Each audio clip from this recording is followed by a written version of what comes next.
Cette peinture fut peinte entre 1652 et 1710 par Aborvari, un peintre inconnu à ce jour. Elle est une reproduction fidèle et à l'échelle de 1/7 de la fresque originale peinte par Léonard de Vinci. Cette œuvre, d'une grande fidélité à son original, comporte tous les détails originaux peints par le grand maître. Il est exceptionnel que l'on puisse voir ces détails originaux, car la fresque de Léonard de Vinci a aujourd'hui été repeinte par d'autres et les détails originaux très importants ont disparu.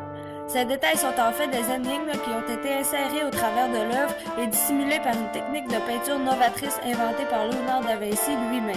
Cette œuvre prend toute sa valeur dans le patrimoine et l'histoire religieuse car elle expose le dernier repas du Christ qui est en lui-même un emblème de la religion catholique. De toutes les œuvres produites qui ont été peintes à partir de la fresque originale, celle-ci est la seule qui puisse illustrer réellement les détails qui devraient s'y trouver.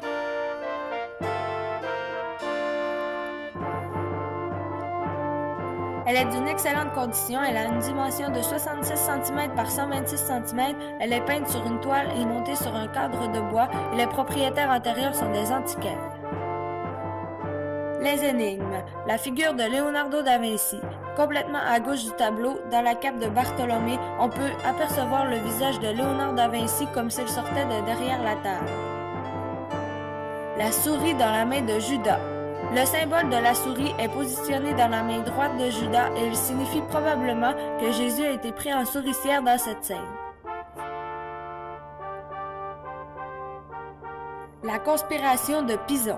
La manche gauche de Judas représente un poisson, la bête, et elle contient la figure d'un personnage incrusté dans le poisson qui est Flavius Josephus, de son vrai nom Arius Calpurnius Piso, le diable. Le poisson coupe la main de Judas et ce symbole signifie la fin de la lignée des Julio-Claudiens. Mais à la figure de Saint-Pierre. Il est à noter que pour l'explication de ce symbole, la scène a été coupée en deux parties pour démontrer la théorie suivante.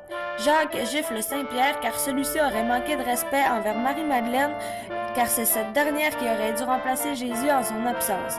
De plus, on peut voir Thomas avec l'index pointé vers le haut qui signale l'autorité suprême de Marie-Madeleine. Main inconnue devant Philippe. Un autre assemblage fait la lumière sur la main inconnue qui se trouve à la verticale du visage de Philippe sur le bord de la table.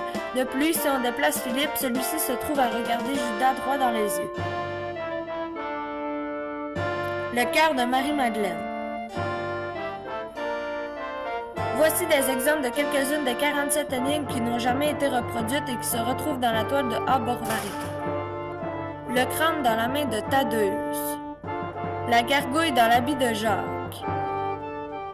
Petite gargouille sur l'épaule de Jacques. Le cochon sous Philippe.